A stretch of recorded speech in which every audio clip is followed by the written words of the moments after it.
ఓం శ్రీ గురుభ్యో నమః. సమస్త సద్గురులకు ఆత్మపూర్వక ప్రణామములు.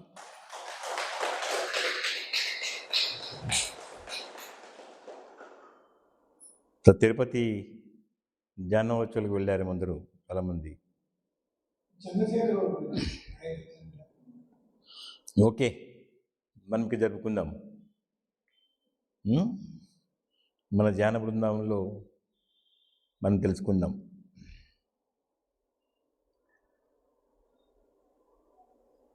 గత వారం ఏమో తెలుసుకుంటూ ఉంటుంది, మధ్యలో బ్రేక్ చేశారు.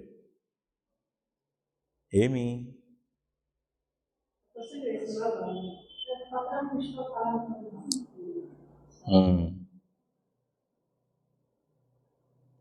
ఇంకేమో తెలుసుకుంటా ఉంటుంది కదా. ఓకే, ఈరోజు ఒక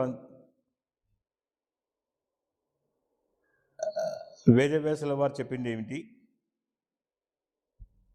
మనిషి ఎలా ఉండాలి, ఏమి నియంత్రించుకోవాలి,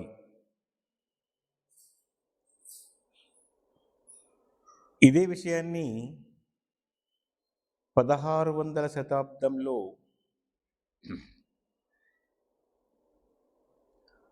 శ్రీల ప్రభుపాదని ఆయన కూడా చెప్తాడు. సో అద్భుతంగా ఉన్నటువంటి ఆ మాట ఎప్పుడో మనకు వేదవ్యాసుల వారు చెప్పిన దాన్ని ఈయన మళ్ళీ అదే అర్థం వచ్చేట్టుగా మరొక విధంగా చెప్తాడు. సో మనిషి ఏమి నియంత్రించుకోవాలి, సాధకుడు ఏమి నియంత్రించుకోవాలి, దీన్ని సప్త నియంత్రణలు అంటారు. సప్త నియంత్రణలు. ఈ 7 నియంత్రించుకున్న వాడికి ప్రపంచం వశమైపోతుంది. ప్రపంచమే వశమవుతుంది అంటే ఇంక విశ్వం వాడే ఉంటాడు, విశ్వమంతా అతనే ఉంటాడు. ఏమిటి అంటే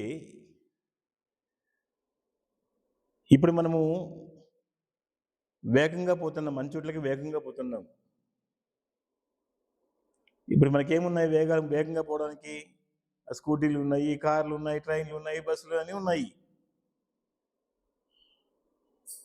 మరి వేదవ్యాసుల కాలంలోనే ఆయన ప్రతి వ్యక్తి కూడా 7 రకాల వేగాల్ని నియంత్రించుకోవాలి అని చెప్పాడు. మరి అప్పుడేముంది, వేగంగా పోవడానికి రథాలే కదా, రథము గుర్రమే కదా, రథము గుర్రాలే ఉన్నాయి. మరి దాంట్లో వేగంగా పోతున్నాం అంటే ఈ వేగం అనే పదము ఇప్పుడే కాదు, వేల సంవత్సరాల క్రితమే వాడినారు, వేల సంవత్సరాల క్రితమే. సో దాన్ని ఆ శ్రీలపాదుల వారు దాన్ని మనకు మళ్ళీ చెప్తారనమాట. మొదటి వేగం ఏంటి, మనిషి ముఖ్యంగా నియంత్రించుకోవాల్సినది ఏమిటి? మనకు దేవుడిచ్చిన అద్భుతమైనటువంటి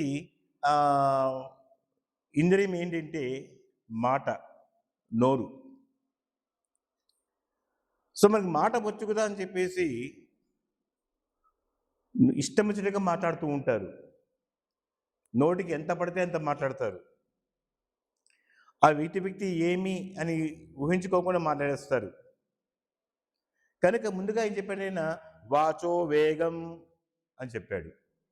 వాచో వేగం అంటే మనిషి మాట వేగాన్ని నియంత్రించుకోవాలి. అంటే నోటి దురుస్తనాన్ని, భార్య మీద భర్త కావచ్చు, భర్త మీద భార్య కావచ్చు, బంధువుల మీద, ప్రతి మనిషిని అధపాతాళానికి తోసేసేది మాట. మాట ఉంది కదా అని చెప్పేసి నువ్వు నోటికి వచ్చినట్టుగా మాట్లాడుతూ పోతే నువ్వన్నీ కోల్పోతావు. ఒక్కొక్కసారి మనం మాట్లాడకపోయినా కూడా మాట్లాడినారు, నా గురించే అవహేళన చేశారు, నాకు అవమానం చేశారు అని మన మీద ద్వేషం పెంచుకునే అవకాశం ఉంది, పగ పెంచుకునే అవకాశం ఉంది ఆ వ్యక్తిని బట్టి. కనుక మొట్టమొదటిగా ఏం చెప్పినా అంటే ప్రతి మనిషిని నియంత్రించుకోవాల్సింది వాచో వేగం. తర్వాత రెండవది ఏమంటే మనస క్రోధ వేగం అని చెప్పాడు. రెండవది మనస, తర్వాత మూడవది క్రోధ. మనిషి మాట ఎలా వస్తుంది అంటే మనసుని బట్టి వస్తుంది. మనసులో ఏముంటుందో అది మాట ద్వారా వస్తుంది, అంతే కదా. మనసులో ఉన్నది మాట ద్వారా వస్తుంది, మాట ద్వారా వచ్చింది చేతుల ద్వారా చేస్తాడు. కనుక మొదటి వేగాన్ని నియంత్రించుకోవాలి అంటే రెండవది మనసః అని చెప్పినాడు. మనిషి మనసు పరి విధాలుగా ఆలోచిస్తూ ఉంటుంది. ఏమి చెయ్యాలి, ఏమి చేయకూడదు అనేది మనసుకు తెలుసు.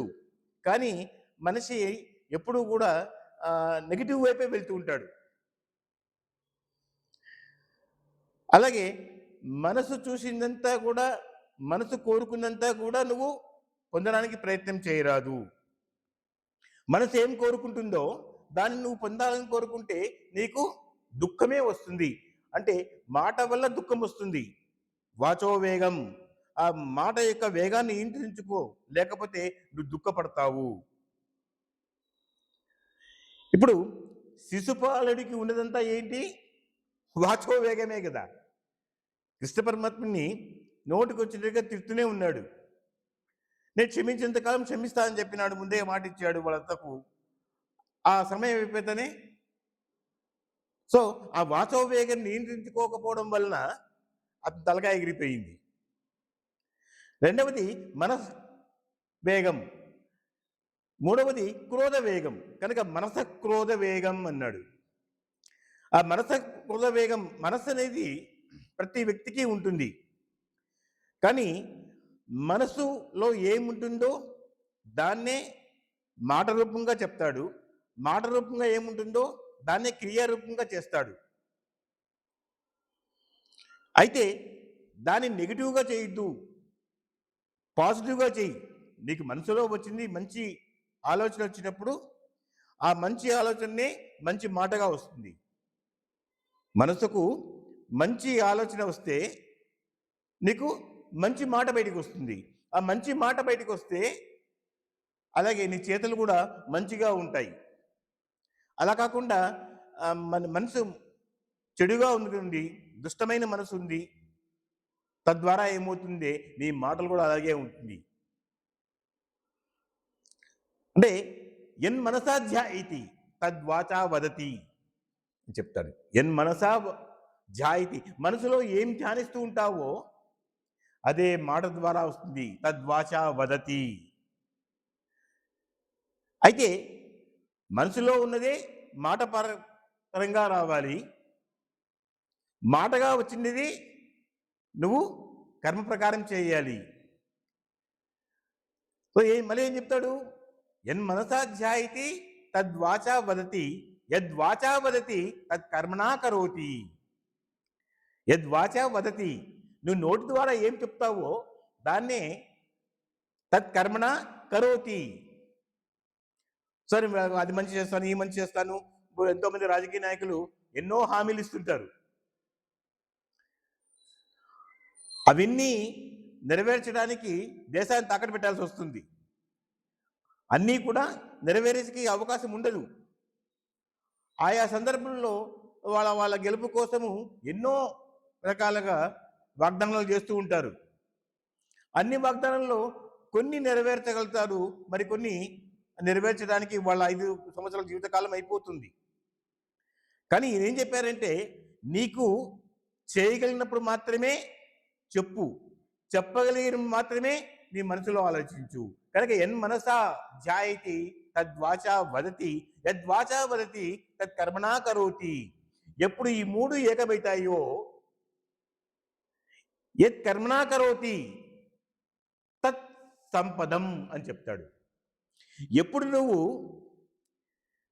మనసులో ధ్యానించిందేది నోటి ద్వారా చెప్తావో, నోటి ద్వారా చెప్పింది నువ్వు మంచిగా చేస్తావో, అప్పుడు ఎప్పుడు ఈ మూడు ఊటైతాయో దాన్ని మించిన సంపద లేదు అని చెప్తాడు. దాన్ని మించిన సంపద లేదు. కనుక యద్వాచా వదతి తత్ కర్మణా కరోతి. కంపల్సరిగా నోటు చెప్పించేయాలి మంచిగా. కానీ రావణాసుడు ఏం చేశాడు? సేమ్ ఇలాగే చేశాడు. ఎన్ మనసాధ్యాయితి, మనసులో అనుకున్నదే నోటితో చెప్పాడు, నోటితో చెప్పిందే కర్మణ చేశాడు. ఏంటి? నేను సీతమ్మని తీసుకొస్తాను అన్నాడు, మనసులో అనుకున్నాడు, అదే బహిరంగ చెప్పినాడు, చెప్పిందే చేసినాడు. అక్కడ సంపద రాకపోగా ఉన్న సంపద అంతా ఊడ్చుకుపెట్టుకుపోయింది. అంటే మొత్తము లంక నాశనం అయిపోయింది. కనుక ఈ మూడు త్రికరణ శుద్ధిగా ఉండాలి అంటే మనస్సుని వేగం నియంత్రించుకోవాలి అని చెప్తాడు. వేదవ్యాసుల వారు ఏం చెప్తాడు? మనసుని నియంత్రించుకోవాలి. నువ్వు చూసిందంతా కావాలి, చూసిందా పొందాలి అని అనుకుంటే ఏమవుతుంది? ఇప్పుడు దుర్యోధనుడు మైసభకు వచ్చాడు, అద్భుతంగా ఉంది, చాలా బాగుంది, ఇంత సంపద ఉంది, మా ద్వారా మేము సుభిక్షంగా ఉన్న రాజ్యాన్ని తీసుకున్నాము, వీళ్ళకి ఏ మాత్రం లేని ఆ బంజరు భూమిని ఇచ్చిన ఆ బంజరు భూమిని వీళ్ళు ఇంత బాగా చేసుకున్నారే, మనకన్నా ఎక్కువ ఉన్నారే, ఎంతో మంది రాజులందరూ వీళ్ళకి లోబడిగా ఉన్నారే, సామంతరాజులుగా ఉన్నారు, ఇంత సంపద ఉన్నది, నేను ఎలా పొందాలి దీన్ని? సో దాని ప్రకారమే వాడు పావులు కలిపినాడు. కనుక ఆ పావులు కలిపి ఏదో ఒకటి లాక్కోవాలి, ఏదో మాయపం చేయాలి అనేసి ఏం చెప్పాడు? ఆ ద్రౌపది నన్ను చూసి నవ్వింది, ఆ నీటి మడుగులో పడితే నన్ను చూసి నవ్వింది అన్నాడు. వాస్తవంగా అక్కడ ద్రౌపది లేనే లేదు. దుర్యోధనుడు ఆ తటాకంలో నీళ్లున్న తటాకంలో నీరు లేని చోట ఉందనుకున్నాడు, ఉన్న చోట లేదనుకొని దిగితే నీళ్ళ పడిపోతే అక్కడ ఉన్నది ఎవరు ఉంటే అర్జునుడు భీముడు ఉన్నారు, అది ద్రౌపది లేదు. వేదవ్యాస మహాభారతంలో, సంస్కృత మహాభారతంలో ద్రౌపది పాత్ర అక్కడ లేనే లేదు. కాకపోతే మరి ఎందుకు తిక్కనగా రాశారో తెలియదు మనకు. తిక్కన అక్కడ ద్రౌపది ఉందని రాశారు. నన్నయ్య తిక్కనాయ ప్రకారం ముగ్గురుగా రాసిండేది మహాభారతాన్ని తెలుగులో, అక్కడ ద్రౌపదిని. కానీ సంస్కృత మహాభారతం వేదవ్యాసలో రాసిన దాన్ని చూస్తే అక్కడ ద్రౌపది లేదు. కానీ అక్కడ క్రియేట్ చేయడం జరిగింది అనమాట. క్రియేట్ చేయబడింది ఏమి? ఈయన నన్ను చూసి నవ్వింది కనుక నేను లోపరుచుకోవాలి. సో దాని ప్రకారం మనసు ఏం కోరుకుందో దానికోసం మనిషి ఏం చేయడానికి సిద్ధపడతాడు. కనుక మనస్సు వేగాన్ని నియంత్రించుకోవాలి, అది రెండవ వేగం. మూడవ వేగము క్రోధ వేగం. కోపం కన్నా క్రోధం ఎక్కువ. మనిషి కోపం పడని మనిషి ఉండడు, ఖచ్చితంగా కోపడతాడు. అయితే కోపాన్ని నియంత్రించుకోలేని వాడు క్రోధంలోకి వెళ్తాడు. ఇదే కృష్ణ పరమాత్మ మనకు భగవద్గీతలో బోధించినది. జాయితే విషయాన్ పుంసః సంగస్తే శూభజాయితే సంగా సంజాయితే కామాత్ క్రోధోపి జాయితే. కావాలనుకున్నది రాకపోతే ఏమవుతుంది? మరి కోపం వచ్చేస్తుంది. క్రోధాద్భరి సమ్మోహ. ఆ క్రోధం వల్ల ఏమవుతుందంటే వాడు మొత్తము విచక్షణ జ్ఞానం కోల్పోతాడు, పూర్తిగా మొహంలో పడిపోతాడు. తర్వాత వాడి బుద్ధి నశించిపోతుంది. సమ్మోహాత్ బుద్ధి విభ్రమ, స్మృతి భ్రంశాత్ బుద్ధినాశాత్, బుద్ధినాశాత్ ప్రణశ్యతి. కనుక రెండవది వేగము మనస్సు వేగంని నియంత్రించుకోవాలి. మూడవది క్రోధ వేగము. క్రోధం వల్ల జరగని అరిష్టం అంటూ ఉండదు. క్షణంలో మనం చూస్తున్నాం న్యూస్లో కూడా, ఒక క్షణంలోనే ఆత్మహత్య చేసుకోవడము లేదా అందరిని చంపడము, ఇంత క్రోధం వల్లనే మనసుని నియంత్రించుకోలేకపోవడం. భార్య మీద భర్త కానీ, భర్త మీద భార్య కానీ, లేదా ఇంకోటి మీద కానీ ఏదో క్రోధంతో చేతులు ఏముంటే తీసుకుని కొట్టేస్తాడు. ఆపకోలు చచ్చిపోతారు, వీడు జైలుకి పోతాడు. కనుక అప్పటికే చెప్పాడు, మనిషి ప్రధానంగా నోరుని హద్దులో పెట్టుకోవాలి, మనసును నియంత్రించుకోవాలి, క్రోధాన్ని నియంత్రించుకోవాలి అని చెప్పాడు. మనస క్రోధ వేగం, తర్వాత జిహ్వా వేగం. జిహ్వా నాలుక, ఏది పడితే తినడమేనా, ఏది కనబడితే తిండుకుపోవడమే. తద్వారా ఏమవుతుంది, జబ్బులు వస్తాయి. నీకు అతి ఇష్టమైన పదార్థాలు ఉన్నాయి, కానీ నీ పొట్ట అన్ని అంగీకరించలేదు కదా, అంతా వేసుకోలేవు కదా. కానీ మనిషికి ఎంత ఆశ చూడండి. మనిషికి ఎన్ని రకాల ఆశలు ఉన్నాయంటే అన్నిటి మీద ఆశే.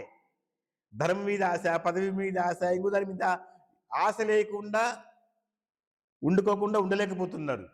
ఈ ఆశే మనిషి సర్వనాశం చేస్తుంది. ఆశాయే దాసాస్తే దాసాహే సర్వలోకస్య అన్నాడు. ఆశకు దాసుడైన వాడు లోకానికంతా దాసుడు కావాల్సిందే. చూసారా, ఏ మనిషి అయితే ఆశకు లోబడి దానికి దాసీగా ఉంటాడో, ఆశ చెప్పినట్టుగా వాడు వింటూ ఉంటే వాడు ప్రపంచానికంతా వాడు దాసం చేయాల్సిందే. ఎవడైతే ఆశనే తను దాసీగా చేసుకుంటే లోకమంతా వాడు దాసి అయిపోతుందంట.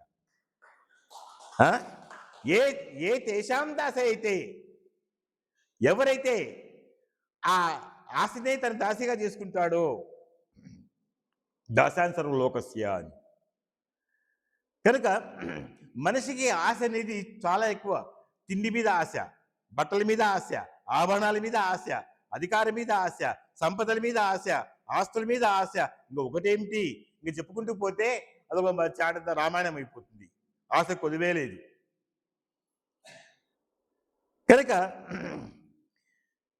జిహ్వా వేగం, మనిషి రుచి, నాలుకని కంట్రోల్ చేసుకోవాలి. టంగ్ సెన్స్, నీకు ఎంత కాలం అంతే తీసుకోవాలి, అంతే తినాలి. ఎక్కువ బాగుంది కదా, ఇవి ఐటమ్ తిండిగా ఉన్నాయని తింటూ పోతే ఏమవుతుంది? ఇక్కడ జిహ్వా వేగం అంటే మళ్ళీ కూడా ఏమొస్తుంది, ఫస్ట్ వాచో వేగం మారే వస్తుంది. వాచో వేగం ఎట్లా, మనం మాట్లాడాలని నాలుగు ఉండాలి కదా. అక్కడ కేవలం మాట మాత్రమే, ఇక్కడ మాటతో పాటు తిండి కూడా. తినవలసింది తినమన్నాడు. చూడండి ఎంత స్పష్టంగా చెప్పాడు. తినకూడని పదార్థాలను పూర్తిగా విసర్జమన్నాడు. నీవు ఒక జీవిని హింసించి తద్వారా వచ్చిన పదార్థాన్ని నువ్వు తిన్నావు అంటే అది నీకు విషంతో సమానము. ఇవన్నీ విషయాలేనంట. మనిషి మాటని దుబారుగా వాడితే అదొక విషం, మనసుని కంట్రోల్ చేసుకోకపోతే అదొక విషం, క్రోధాన్ని కంట్రోల్ చేసుకోకపోతే అదొక విషం, అలాగే నోటిని కంట్రోల్ చేసుకోలేకపోతే రుచిని తినాలి చేసుకోకపోతే అదొక విషం.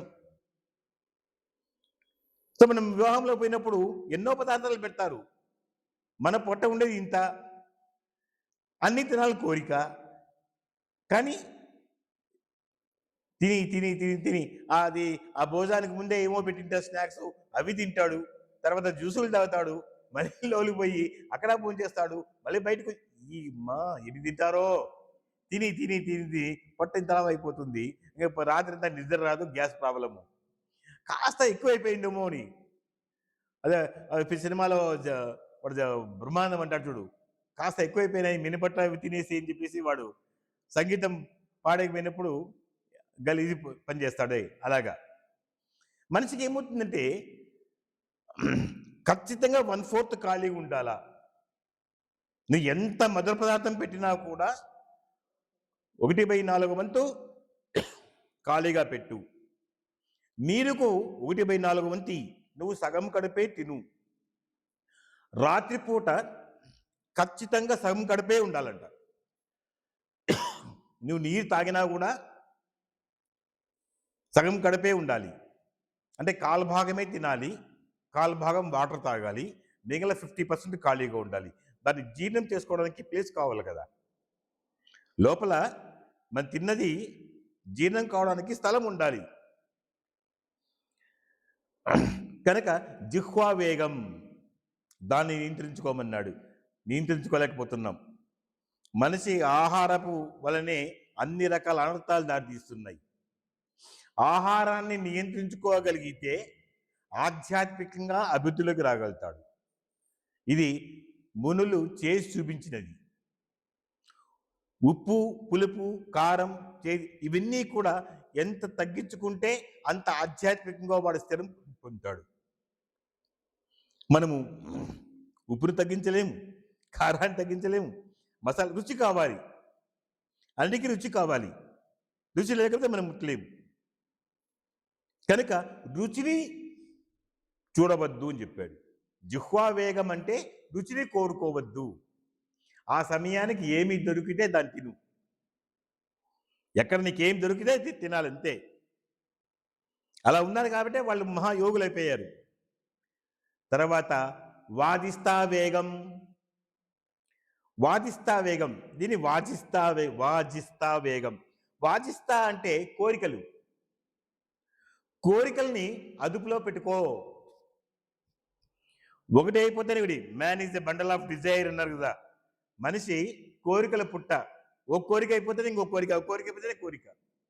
మనం ఏ గుడికి పోయినా, ఏ గురువు దగ్గరికి పోయినా కోరికలు చిట్టా బయటికి తీస్తారు. కోరికనే కోరుకోవద్దు అని చెప్తూ ఉన్నా మనం కోరికలు కోరుతూనే ఉంటాం. అది తీరితే మనకి ఇంకో కోరిక ఉంటుంది. ప్రతి కోరిక కష్టాన్ని తెచ్చిపెడుతుంది. ఖచ్చితంగా కష్టానికి తెచ్చిపెడుతుంది. నీవు నీ కోరికను తీర్చగలిగేదిగా ఉండాలి. తీర్చలేని కోరికలు కూడా, తీర్చుకోలేని కోరికలు కూడా కోరుతూ ఉంటాం. ఉదాహరణకు అడవిలో సీతమ్మ వారు బంగారు జింకను కోరుకుంది. అవునా? ఏమైంది చెప్తాడు రాముడు. ఈ సృష్టిలో బంగారు జింక అంటూ ఉండదు. ఇదేదో రాక్షసమాయ ఇది. లక్ష్మణుడు చెప్తాడు, వద్దన్నా ఇదేదో రాక్షసమాయ, వదనకి చెప్పు నువ్వుని. ఆమె పట్టుబడుతుంది, నాకు కానే కావాలని. చూసారా? అంటే అక్కడ మనస్వేగాన్ని నియంత్రించుకోలేకపోయింది అమ్మవారు. క్రోధం ఏం లేదు, మనస్సు వేగాన్ని నియంత్రించుకోలేకపోయింది. అలాగే వాజిస్తా వేగం, కోరికల వేగం, నాకు అది కానే కావాలి. సరే రాముల వారు నేను వెళ్తాను, పోయి తెస్తానంటాడు. లక్ష్మణుడు వద్దంటాడు, వద్దన్నా అది రాష్ట్రమాయ, అది ఎక్కడైనా ఉందా సృష్టిలో? ఎక్కడన్నా బంగారు జింక ఎక్కడైనా ఉంటుందా? ఏదో ఒకటి. మరి రాముల వారు ఏమంటారు? బంగారు జింక అయితే పట్టి తెస్తాను, రాష్ట్రమాయ అయితే సంహరిస్తాను. అందరూ బాగానే ఉంది, కానీ వాడు పనిన మాయోపాయము చస్తు హాసిస్తా హా రామ అనడం వల్ల ఏమైపోయింది? ఈవిడ అనుమానించడము. చూసారా? మనసు ఏమైపోయింది? వెంటనే వికలమైపోయింది సీతమ్మ వారికి. లక్ష్మణ్ని అనుమానించడం వల్ల తను వెళ్ళిపోయాడు. సో ఓ కోరికని కంట్రోల్ చేసుకోవడం వలన సీతమ్మ వారే పరా ఇంట్లో 1 year పాటు కష్టాల పడాల్సి వచ్చింది అనమాట. కనుక వాజిస్తా వేగం, కోరికలు నియంత్రించుకోవాలి.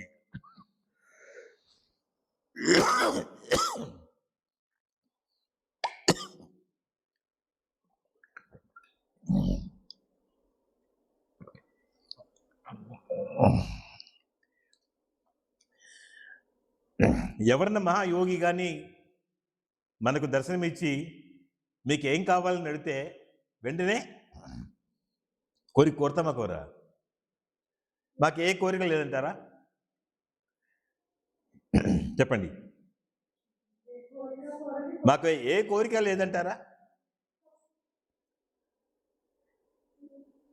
అలా ఉండగలగాలి.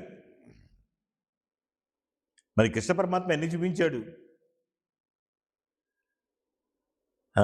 కుచేలునికి ఏం కావాలి అంటే నాకు ఏ కోరిక లేదంటాడు. పాము ఆ కుచేలుని భార్య మాత్రము ఏమండి డబ్బులు అడగండి అంటే నేను మాత్రం అడగనంటాడు. నేను మాత్రం అడగను, ఆయన ఏమైనా ఇస్తే తీసుకుంటాను, లేకుండా లేదు. కృష్ణుడు ఏమైనా అడుగుతాడేమో చూశాడు, ఈయన అడగలేదు, ఉప్పొంగిపోతున్నాడు. ఎక్కడ ఆయన కుచేలుడు, ఎక్కడ ఈయన ద్వారకాధీశుడు? ఆయన వచ్చి కాళ్ళు కడడం ఏమిటి? తర్వాత వాళ్ళ రుక్మిణి భార్య వాళ్ళంతా నీళ్లు పోయడం ఏంటి? ఆ నీళ్లు నెత్తిని చల్లుకుంటారు. కుచేలునికి కాళ్ళు కడిగిన నీళ్ళని కృష్ణ పరమాత్మ నెత్తిని చల్లుకుంటాడు, మరి రాణులందరికీ పోస్తాడు. దాన్ని తీర్థంగా పుచ్చుకుంటారు అందరూ. ఎంతటి భాగ్యవంతుడో! సాక్షాత్ కృష్ణ పరమాత్మ అమ్మ చేశాడు.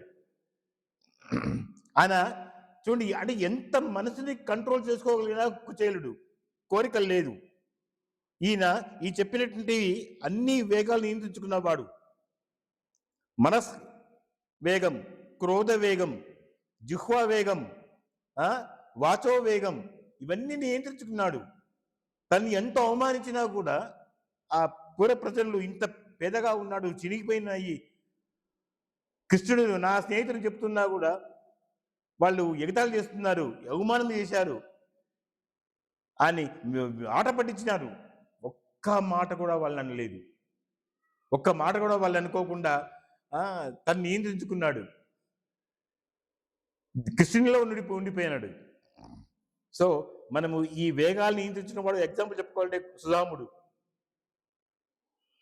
కనుక వాజిస్తా వేగం ఇది మనకు చాలా చాలా కంట్రోల్ చేసుకొని తీరాలి. లేని దాన్ని కోరుకోవడం అంటే ఉన్న దాంట్లో తృప్తి పడుకోకుండా ఇంకేదో కావాలి. మనకన్నా లేని వాళ్ళని చూసి మనము హ్యాపీగా ఉండం, అవునా?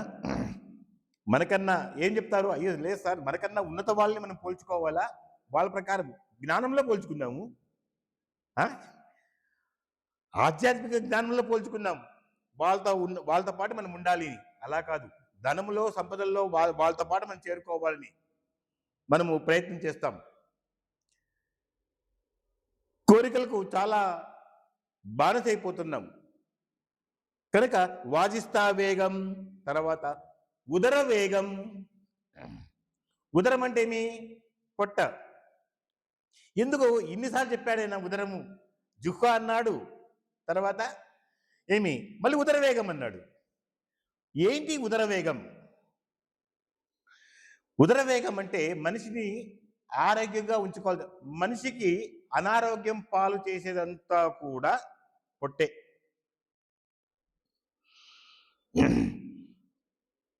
కాన్స్టిపేషన్, మలబద్ధకం ఉంది అంటే, మలబద్ధకం ఎందుకు వస్తుంది? సమయం కాని సమయంలో తినడము, తినవలసిన పదార్థం తినకపోవడం, తినవలసిన పదార్థాన్ని అది అనవసరంగా ఎక్కువ తినడము, ఈ విధంగా మనిషిని అనారోగ్యం పాటు వెళ్తున్నాడు, ఆరోగ్యం వైపు వెళ్తున్నాడు. దాన్ని ఉదర వేగం అన్నాడు. పొట్ట వేగమేముంది? పొట్ట వేగమేముంది దాన్ని ఏమంటే, అనారోగ్య పాలు చేసే వాటిని నువ్వు నీకు తెలుసుకోవాలి, ఒక చెప్పనక్కర్లేదు. తర్వాత 7వది ఉపస్థ వేగం అన్నాడు. ఈ ఉపస్థ వేగం అనేది ఇంద్రియాలకు సంబంధించింది. ఇవన్నీ ఇంద్రియాలవే, ముందు చెప్పిన 6 కూడా ఇంద్రియాలదే. కానీ 6వది ఏంటంటే, 7వది ఏంటంటే ఉపస్థ వేగం. ఉపస్థ వేగం అనగా మనిషికి కామ కోరికలు, సెక్షువల్ డిజైర్, సెక్షువల్ ప్యాషన్ అంటారు. నీకు ఎంతవరకు కావాలనో అంతవరకే, యయాతిలా ఉండరాదు. మనకు తెలుసు కదా, యయాతి ఏమైంది? తనకు ఇంకా కోరికలు తిరక తన కుమారులను అడుగుతాడు, కుమారుల్లో చివరివాడు ఇస్తాడు. కొన్ని వందల సంవత్సరాల పాటు ఆ యవనాన్ని తను దారబోసుకుంటాడు. చివరికి కుమారుని పిలిచి, ఇది ఈ యవనంలో ఉన్నారు కాబట్టి ఖచ్చితంగా కామ కోరికలు ఉంటాయి, అగ్నిని నేతితో ఆర్పడానికి అవుతుందా, కనుక ఈ ఉపస్థ వేగాన్ని నేను నియంత్రించుకోలేకపోతున్నాను, నీ యవ్వనం నువ్వు తీసుకొని చెప్పి ఇచ్చేస్తాడు యయాతి. ఇక చూడండి, ముందు వచ్చే చెవుల కన్నా వెనుకొచ్చిన కొమ్ములు వాడి. మనం జన్మతః వచ్చేది మనసు వస్తుంది, అన్నీ వస్తాయి. కామ కోరిక పుట్టేది ఒక వయసు వచ్చిన తర్వాత, 16 ఏళ్ళకో 18 ఏళ్ళకో 20 ఏళ్ళకో 25కో ఒక వయసు వచ్చిన తర్వాత కామ కోరికలు పుడతాయి. కానీ వీటన్నిటినీ కాదని ఈ చివరిదే అగ్రస్థానం పొందుతుందన్నమాట. దీనివల్లనే మనిషి పతనమవుతున్నాడు. కనుక వేదవ్యాసుల వారు దీన్నే చివరిగా తీసుకొచ్చి, ఎవరైతే దీన్ని కంట్రోల్ చేసుకోగలుగుతారో, నియంత్రించుకోగలుగుతారో, మిగతావన్నీ నియంత్రించుకుంటాడు. సో ఈ 7 ఏమిటి? వాచో వేగం, మనస క్రోధ వేగం, జిహ్వ వేగం, వాజిస్తా ఉదరోపస్థ వేగం. ఈ వీటన్నిటినీ కూడా ఏతాన్ వేగాన్యో విషయోపతీరః. ఏతాన్ వేగాన్యో, ఎవడైతే ఈ 7 వేగాలను నియంత్రించుకుంటాడో, ఇది విషహేత ధీరః. విషహేత అన్నాడు, ఇవన్నీ విషాలు, 7 విషాలు, కాలకూట విషాలంట. సప్త కాలకూట విషాలు అన్నాడు. మనిషికి నోరు ఎంత ముఖ్యము, మాట్లాడడానికి తినడానికి ఎంత ముఖ్యము, కానీ మాట అంత ముఖ్యము. ఆ మాట నియంత్రణ చేసుకో, మనసు నియంత్రణ చేసుకో, క్రోధ నియంత్రణ చేసుకోవాలి.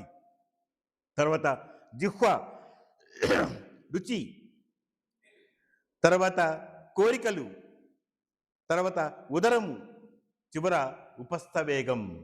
ఎవడైతే ఏతాన్ వేయో, ఈ విషయాలన్నీ కూడా విషహేత తీరహ అన్నాడు. ఇవి నియంత్రించుకున్న వాడే ధీరహ, ధీరుడు. వాడే ధీ అంటే బుద్ధి ఉన్నవాడు, వాడే జ్ఞానవంతుడు. అటువంటి వాడే పృథివీని శాసిస్తాడు.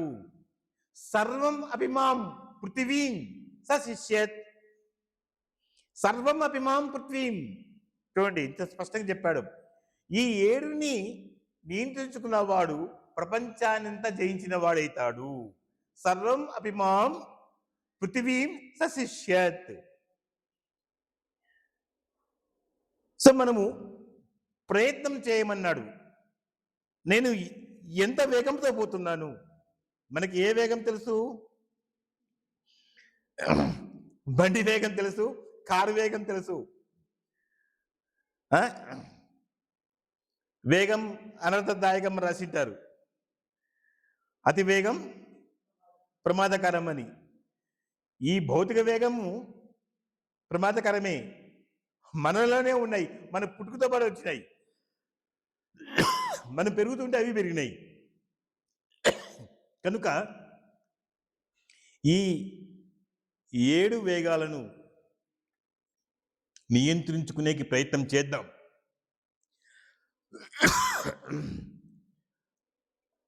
ఎలా నియంత్రించుకోవాలో కూడా చెప్పాడు. ఇవి 7 చెప్పాడు కదా. వాచో వేగం, తర్వాత మనస క్రోధ వేగం, జిహ్వా వేగం, వాజిస్థా వేగం, ఉదరోపస్థ వేగం, ఏతాన్ వేగాన్యో విషహేత ధీరః, సర్వం అభిమాం పృథివీం సశిష్యత్ అని చెప్పిన తర్వాత ఒక్కొక్క వేగాన్ని ఎలా నియంత్రించుకోవాలో కూడా మనకు స్పష్టంగా చెప్పారన్నమాట. సో ఆ పద్ధతిలో పోతే ప్రతి మనిషి కూడా ఈ 7 వేగాలను, సూర్యునికి 7 గుర్రాలు ఉన్నాయి.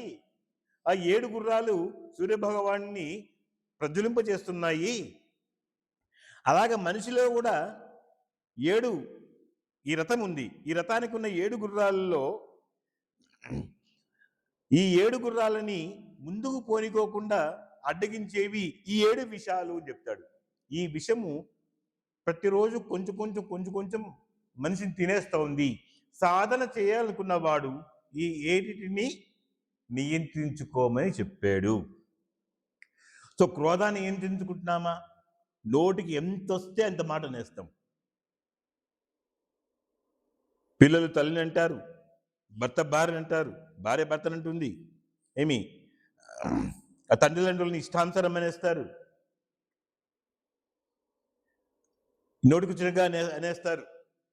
వాళ్ళకు ఆ వాచోవాయాన్ని నియంత్రించే వాళ్ళే లేరు. వాడి నియంత్రించుకోవాల్సిందే. ఎంత చెప్పినా వాళ్ళు వింటం లేదు. వాళ్ళు నియంత్రించుకోవాల్సిందే. అలాగే పిల్లల కోరికలకు హద్దు లేదు. దానికోసం ఏమైనా చేస్తారు, ఏమైనా పోగొట్టేస్తారు.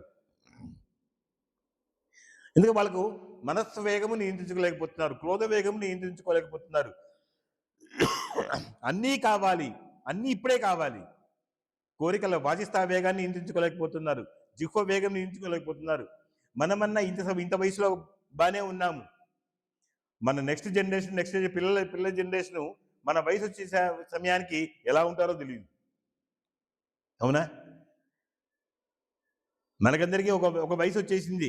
ఇంతవరకు బాగానే ఉన్నా, ఆ తర్వాత ఇంకా బాగానే ఉండొచ్చు కానీ ఇప్పుడు పిల్లలు చూసారా, 6 ఏళ్లకు 10 ఏళ్లకే హార్ట్ అటాక్లు వస్తున్నాయి. 6 ఏళ్ల పిల్లలకు, 5 ఏళ్ల పిల్లలకు, 3 ఏళ్ల పిల్లలకు కూడా హార్ట్ అటాక్లు వస్తున్నాయి. ఎవరికి ఎప్పుడు వస్తుందో తెలియదు. అంటే తిండి కానీ, మనసు కానీ, మాట కానీ ఏవి కంట్రోల్ చేసుకోలేకపోవడం వలన మనిషి త్వరగా దేహాన్ని చాలించేస్తుంది. అది బాధపడి మరి 7 వేగాలను ఎలా నియంత్రించుకోవాలి అన్నది తర్వాత తెలుసుకుందాం. ఓకే, ధన్యవాదములు. Thank you very much.